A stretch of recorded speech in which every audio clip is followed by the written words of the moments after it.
పిలగాన్ని కుర్చీలో కూసోబెట్టి ఓ chips packet కొని చేతికిచ్చి పక్కకు నిలబడ్డ గీ మహాతల్లిని చూస్తున్నారా అనోళ్ళ అట్నే చూడుర్రి.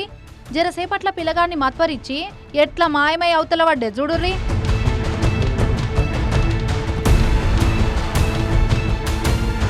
కథం పిలగాని కండ్లు కప్పి అవతల పడనే పడ్డది. మరింతకు ఎటు పోయిందంటే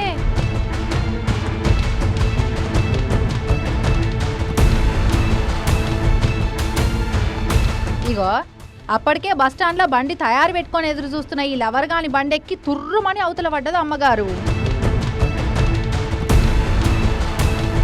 ఇటు లోపటున్న పిల్లగాడు కుర్చీ పక్కకు తల్లి లేదన్న సంగతి కనిపెట్టి అమ్మా అమ్మా అని బస్టాండ్ మొత్తం తిరుక్కుంటా దేవులాడిండు. ఎంతసేపటికి అమ్మ ఊపడతలేదని మళ్ళా మొదలు కూర్చున్న తావుకే వచ్చి ఏడ్చులు పెట్టిండు. యోగి అన్న చూసి అమ్మ లేదా అని పక్కకు కూర్చున్న వాళ్ళ పిల్లగాడేమో అని వాళ్ళని అడిగితే మా ఓడు కాదని వాళ్ళు చెప్పిండ్రు. పిల్లగాడు ఏడుపు ఎక్కువైపోయింది. ఇక బస్టాండ్లో అందరు పోగైనరు. ఎటు చూసినా ఆమె కాని రాలే. ఇంకేడగానొస్తుంది. పొరపాటున పోయింది అయితే వస్తుండే, కావాలని పోయినాక ఎట్లొస్తుంది? అప్పటికే అవతల పడ్డది. పిల్లగానికి చాక్లెట్లు బిస్కెట్లు కొనిచ్చి ఎంత సంధాయించినా ఏడు పాపతలేడని ఇక పోలీసు వాళ్ళకి చెప్తే వాళ్ళు వచ్చి బస్టాండ్లో ఉన్న సీసీ కెమెరాలన్నీ మర్రేసి చూస్తే అప్పుడు అసలు కథ బయటపడ్డది.